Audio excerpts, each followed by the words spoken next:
ವಾದ್ರ ಏನ್ರಿ ಬಿಟ್ಟರೆ ಸಿದ್ದರಾಮಯ್ಯನವರು ಹೇಳ್ತಾರೆ ಇದನ್ನ. ಸಿದ್ದರಾಮಯ್ಯನವರು ಅನೇಕ ತಿಂಗಳುಗಳಿಂದ ವರ್ಷಗಳಿಂದ ಏನು ಹೇಳ್ತಿದ್ದಾರೋ ಅದನ್ನು ರಾಬರ್ಟ್ ವಾದ್ರಾ ಈಗ ಹೇಳ್ತಿದ್ದಾನೆ. ನನಗೆ ಅನೇಕ ಬಾರಿ ಅನ್ಸುತ್ತೆ ಈ ದೇಶದ ಮೊದಲ ಪ್ರಧಾನಿ ಯಾರು ಅಂತ ಕೇಳಿದ್ರೆ ನಾವು ಜವಾಹರ್ಲಾಲ್ ನೆಹರು ಹೇಳ್ತೀವಿ, ಅದು ತಪ್ಪು. ವಾಸ್ತವವಾಗಿ ಈ ದೇಶದ ಮೊದಲ ಪ್ರಧಾನಿ ಮೌಂಟ್ ಬ್ಯಾಟನ್, ಅಥವಾ ಬ್ರಿಟಿಷರು ಬಿಟ್ಟು ಹೋದಂತ ಕೊನೆಯ ವೈಸ್ರಾಯ್ ಯಾರು ಅಂತಂದ್ರೆ ಅದು ಜವಾಹರ್ಲಾಲ್ ನೆಹರು. ಬ್ರಿಟಿಷರು ತಾವು ಹೋಗೋಕ್ಕಿಂತ ಮುಂಚೆ ತಾವು ಮಾಡ್ತಿದ್ದ ಎಲ್ಲ ಕೆಲಸಗಳನ್ನ ಮಾಡಬೇಕು ಅಂತ ಕಾಂಗ್ರೆಸ್ನ ಇಟ್ಟು ಹೋದ್ರು ಅಂತ ನನಗೆ ಯಾವಾಗಲೂ ಅನ್ಸುತ್ತೆ.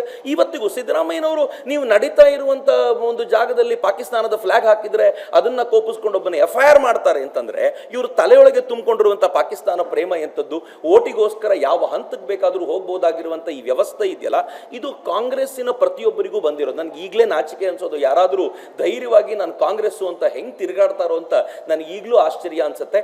ನನಗೆ ಕಾಂಗ್ರೆಸ್ಸಿನ ನಾಯಕರು ಅಂತ ಅನ್ನಿಸ್ಕೊಂಡವ್ರು ಇದಕ್ಕೆ ಪ್ರತಿಭಟಿಸಬೇಕು ಅಂತ ಅನ್ನಿಸ್ಲಿಲ್ಲ ಅಂತಂದ್ರೆ ನಾವು ದೇಶ ವಿರೋಧಿ ಚಿಂತನೆಗಳನ್ನು ಹೇಗೆ ತುಂಬಿಕೊಂಡಿದ್ದೀವಿ ಅಂತ.